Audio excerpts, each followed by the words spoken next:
Hello, everyone, and welcome back to our journey through the Scriptures. Today, we're diving into two incredibly powerful chapters, Deuteronomy 31 and 32. These chapters mark a pivotal moment in the story of Israel. Moses, their leader for 40 years, is about to pass the torch. Can you imagine the mix of emotions? The people are on the brink of entering the Promised Land.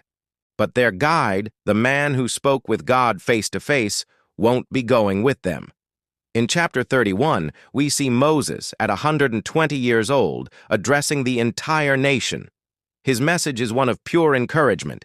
He says, "I am now 120 years old, and I am no longer able to lead you."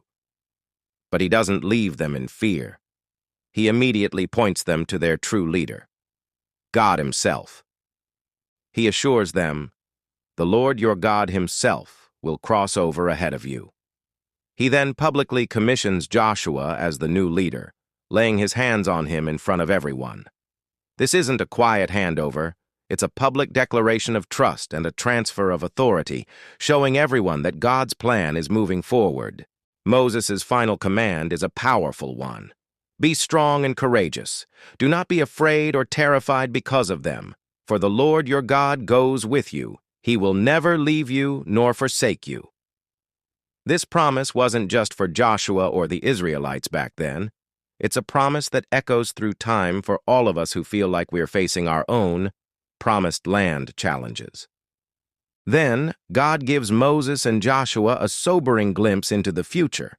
He tells them that after they've settled in the land, the people will eventually turn away and worship other gods. It's a heartbreaking prophecy. To serve as a permanent witness against this future rebellion, God commands Moses to write a song.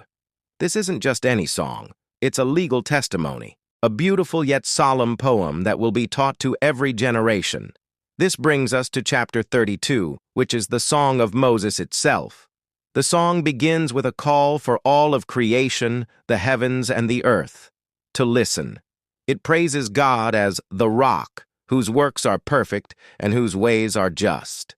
It paints a beautiful picture of God's tender care for Israel, comparing Him to an eagle that stirs up its nest and hovers over its young, spreading its wings to catch them and carrying them aloft.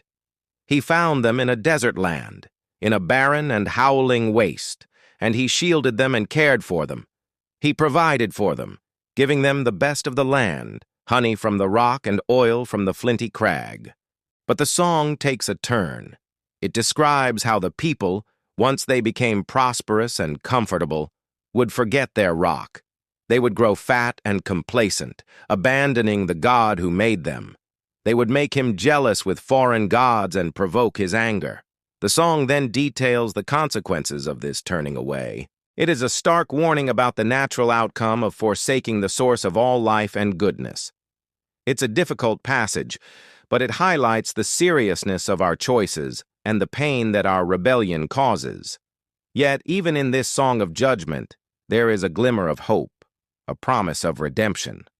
The song ends not with total destruction, but with God's ultimate vindication and mercy. He declares, "See now that I myself am He. There is no God besides me. I put to death and I bring to life. I have wounded and I will heal." This shows that even in discipline, God's ultimate goal is restoration. He is the one true God, and in the end, He will have compassion on His servants and bring justice to the world. These chapters remind us that God is faithful even when we are not. He knows our weaknesses, yet He provides a way forward, calling us to be strong and courageous, and always pointing us back to Himself, our unfailing rock. Thank you so much for joining me today to explore these incredible chapters. If this message encouraged you, please give this video a thumbs up and consider subscribing for more content like this. We'd love to have you as part of our community. God bless, and we'll see you in the next video.